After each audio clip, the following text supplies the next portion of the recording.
Kanina pa nakatayo si Marita sa may bukana ng kanyang bagong silid. Isa yung lumang silid na may disenyong sinauna pa ng panahon. 3 henerasyon na raw ng kanyang ama at lolo ang tumira sa bahay na iyon, nayari pa lahat sa matibay na kahoy.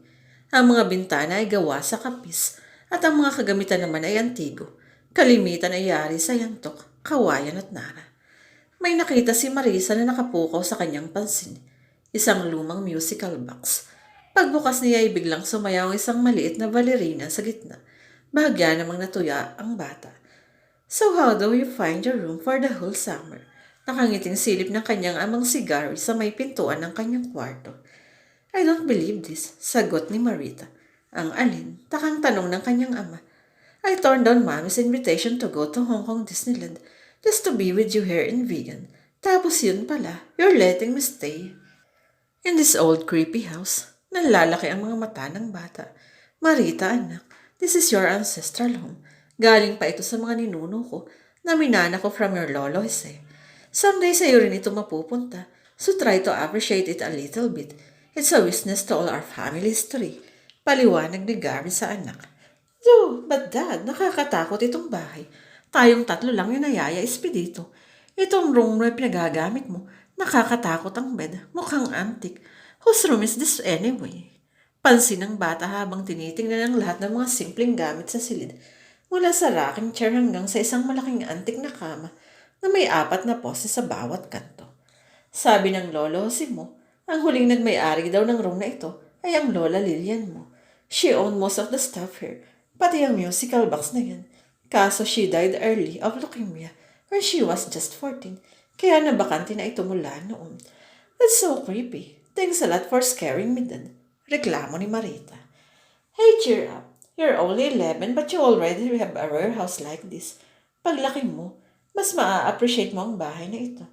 Besides ngayong summer lang naman. Pagbalik mo sa Manila, ipaparenovate ko na itong house. Itong room na ito, gagawin ko na lang entertainment room para sa mga bisita. Sige na. I know pagod ka sa biyahe. Si Yaya Esping mo nga ay tulog na doon sa room niya, kaya you should get some sleep too. Hayaan mo bukas dadalhin kita sa kwadra para makita mo ang mga laga kong kabayo. Iyon lang at hinilikan na ni Gary ang anak sa noo. Isinara na ito ang pinto paglabas nito. Naiwan namang nakaupo lamang sa malaking kama si Marita. Hindi pa rin niya maitago ang disgusto sa buhay niya at sa kanyang kwarto. Napabuntong hininga ang bata. Kahit walang aircon, ay malamig naman ang panahon sa probinsya ng kanyang ama. 5 years old pa lang siya noon ay alam na niyang hiwalay na ang kanyang mga magulang. Tanggap naman niyon ni Marita. Pero minsan ay hindi pa rin niya maiwasang maingit sa ibang mga kaibigan at kaklasing buo ang pamilya. Kaya naman ginagawa rin niyang lahat para mapalapit ng gusto sa kanyang ama. Kahit pa sa mga bagay na hindi naman niya talaga gusto, gaya ng pagbabakasyon sa lumang bahay na ito na pag-aari pa ng ninuno ng kanyang ama. Masyadong tahimik sa paligid. Wala ring telebisyon o radyo sa loob ng silid kung kaya nanibago ng husto si Marita. Hindi siya sanay nang hindi malakas ang volume ng kanyang TV sa loob ng kwarto. Nang gabing iyon, ay puro kuliglig lang lamang ang kanyang narinig at ang kanyang metmayang pagbuntong hininga. Para madaling antukin ay kinuha ni Marita ang music box mula sa ibabaw ng antik na mesang yari din sa nara. Itinabi iyon ng batang babae sa kanyang higaan at paulit-ulit na pinatugtog. Paulit-ulit ding pinasayaw ang munting manikang balerina hanggang sa hindi niya na malayang nakatulog na pala siya. 2:00 ng umaga, mabilis na napadilat si Marita. Namulat siya sa kadiliman ng buong silid. Bakit walang ilaw? Hindi ko naman pinatay ang ilaw ko. Nagtatakang naisip ng bata. Psst! Psst! Sabi ng isang mahina, subalit sunod-sunod na sitsit. Natakot ang bata. Ang alam niya ay siya lamang ang mag-isang naroon sa loob ng kanyang kwarto. Psst! Psst! Bakit ka nandito? Pabulong na sambit ng mahiwagang boses. Go away! Leave me alone! Malakas na tugon ni Marita. Wala pa rin siyang maaninag sa loob ng silid na nababalot ng dilim. Bakit mo ginalaw ang laruan ko? Bakit ka nandito? Alis! Tila galit na ang tinig. Who are you? I'm not afraid of you. Daddy! Sigaw ni Marita. Subalit tila umalingaw lamang ang kanyang boses sa loob ng kanyang kwarto pabalik sa kanya. Tumawa ito. Hindi ka maririnig ng iba. Tayo lang ang andito. I said go away. Naiiyak na si Marita. takot na takot. Gusto mo akong makita? Eto lang ako, sa may ulunan mo. Hihihi. Dahan-dahang tumingala si Marita at doon ay nakita niya sa may kisame isang batang babae na nakasuot ng puting bestida ang naglalakad sa ibabaw ng kisame. Nakabaliktad ito sa kanya. Nakalawit ang mahaba nitong buhok na halos abot na sa ulo ni Marita sa sobrang haba. Nakangiti ito, subalit wala itong ngipin.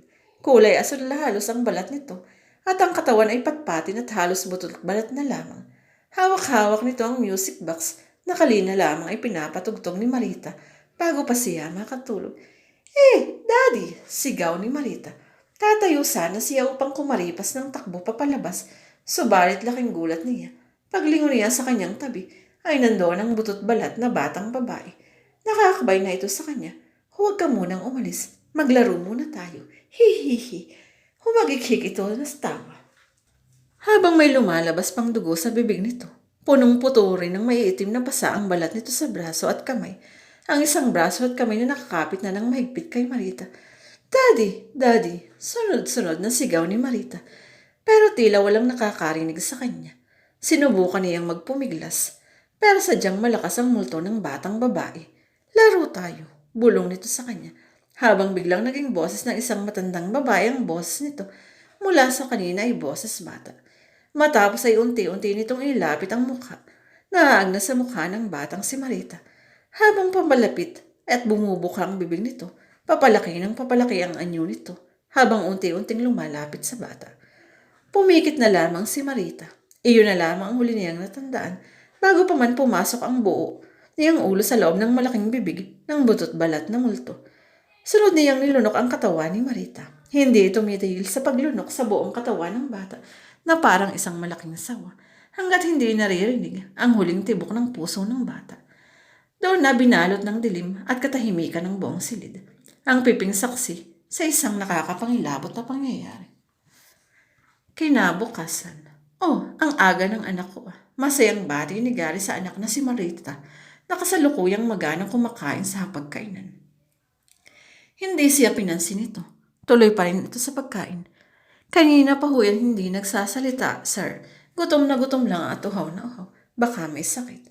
Nag-aalalang sabi ng yaya ni Marita na si Espe. Overacting kang masyado, yaya. Nagpapakilaki lang yang si Marita, kaya ang malakas kumain. Sige na doon ka na muna sa kusina. Kakain lang kami ng anak ko.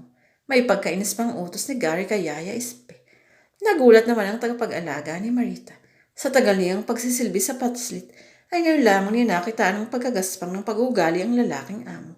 Ang pagkakakilala niya rito ay mabait at mahinahon. Magkagayon man ay mabilis siyang tumalima. Mainit lamang siguro ang ulo ng kanyang among lalaki. At marahil nga ay masyadong ganado lamang kumain ng alaga. Kahit padusa siya dahil kilala niya ang ugali ni Marita. Pahirapan itong pakainin.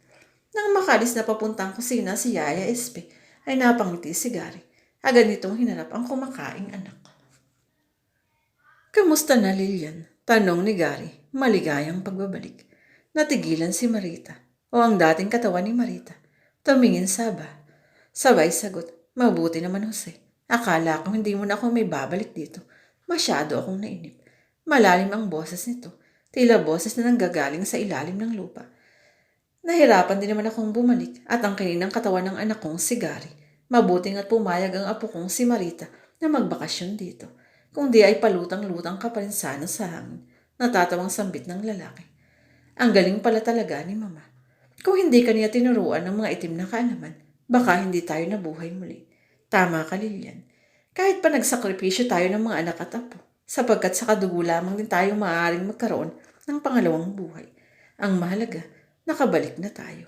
Ani Gary na pinamamahayan na pala ng kaluluwa ng sariling ama na si Jose. Paano yung katulong? Tanong ni Lilian, sabay nguso kaya.